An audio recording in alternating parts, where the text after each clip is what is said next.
ঢাকা চিটাং হাইওয়েতে এরকম প্রচুর গাড়ি যাতায়াত করতেছে, প্রচুর।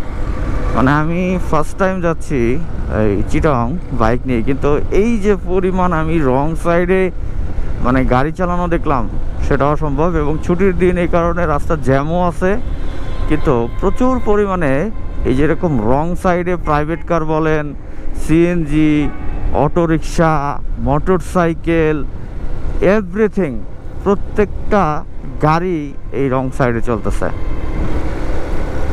মানে ওরা এমনি হইতেছে রোড চিপা, তারপরে যদি এরকম রং সাইডে গাড়ি চলে তাহলে অবস্থাটা কি হয় একটু বুঝেন।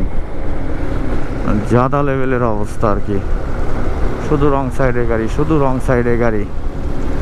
এই যে আসতেছে দেখেন, একটা ঢাকা চিটাং হাইওয়েতে যদি এইভাবে গাড়ি চলে তাহলে অ্যাক্সিডেন্ট হইতে কতক্ষণ, যে কোনো সময় অ্যাক্সিডেন্ট হইতে পারে।